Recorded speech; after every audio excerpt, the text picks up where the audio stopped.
حضرت آدم کے ہر بار یعنی بی بی حوا رضی اللہ تعالیٰ عنہ کے جب پریگننسی ہوتی تھی، حمل ہوتا تھا تو ایک لڑکا پیدا ہوتا، ایک لڑکی پیدا ہوتی۔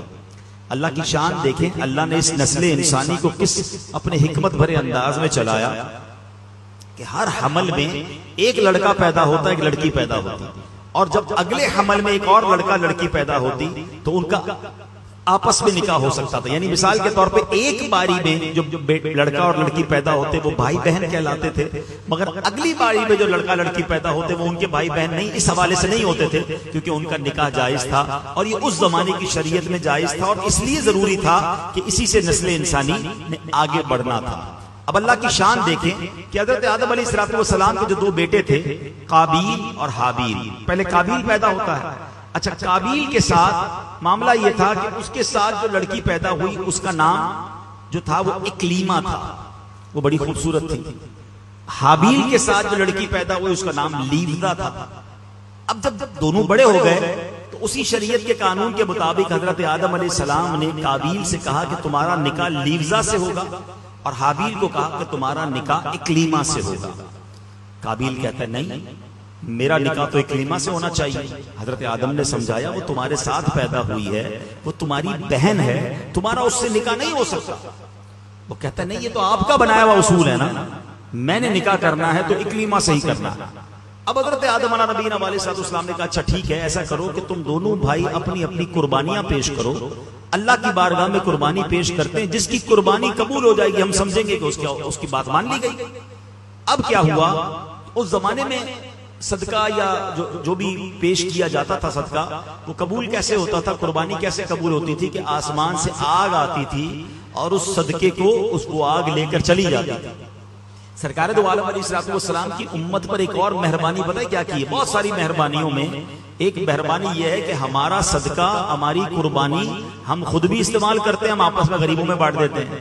ہماری قربانی کو آگ نہیں کھاتی، ورنہ پہلے جو بھی چیز پیش کی جاتی تھی وہ آگ لے جاتی تھی۔ سمجھ رہے ہیں بات کو؟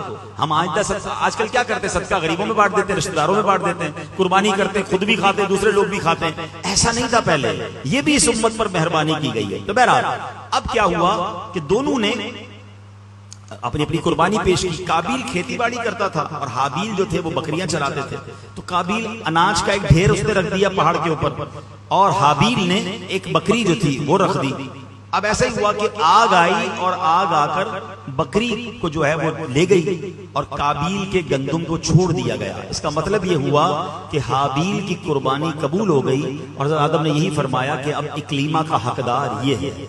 اب یہ فیصلہ تو آپ نے سنا دیا، مگر اب قابیل جو بھائی تھا اس کے دل میں اپنے بھائی کے لیے حسد پیدا ہو گیا کہ یہ وہ لڑکی ہے جس سے مجھے شادی کرنی تھی، اس کو مل گئی، اور بالآخر اس حسد کی بنا پر قابیل نے حابیل کو قتل کر دیا۔ اس دنیا میں سب سے پہلا اگر قتل ہوا ہے تو وہ بھائی نے اپنے بھائی کا کیا ہے، اور وجہ کیا بنی؟ حسد وجہ بنی۔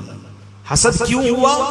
ایک عورت کی وجہ سے ہوا۔ اس سب باتوں کو سمجھنا ہے۔ ایک بندہ جو ہے مردود ہو گیا تکبر کی وجہ سے، حسد کی وجہ سے۔ دوسرا بھائی نے بھائی کو قتل کیا حسد کی وجہ سے اور عورت کی وجہ سے۔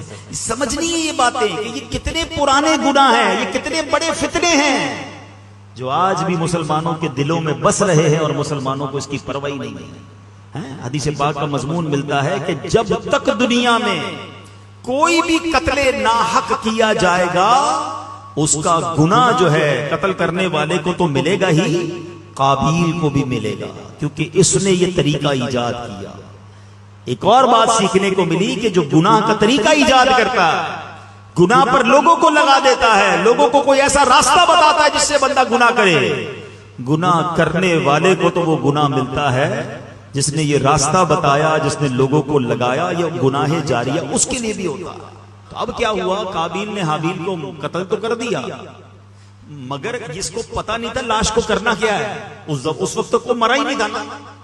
اب تو ہمیں پتا ہے کہ مرنے کے بعد دفنایا جاتا ہے، اس وقت تک تو دنیا میں کوئی مرا ہی نہیں تھا۔ اب اس نے کیا کیا، اپنے بھائی کی لاش کاندھے پر اٹھا کر کئی دنوں تک گھومتا رہا، کروں کیا اس لاش کا؟ پھر اللہ کی شان دیکھیں، قرآن پاک میں یہ واقعہ موجود ہے کہ اللہ کریم نے 2 کوے بھیجے، ان کی آپس میں لڑائی ہوئی اور ایک کوے نے دوسرے کوے کو مار دیا۔ جب وہ مر گیا تو پنجے سے زمین کھود کر اس کوے نے دوسرے کوے کو زمین میں دبا دیا، تو قابیل کو پتا چلا کہ اچھا لاش کو دفنایا جاتا ہے۔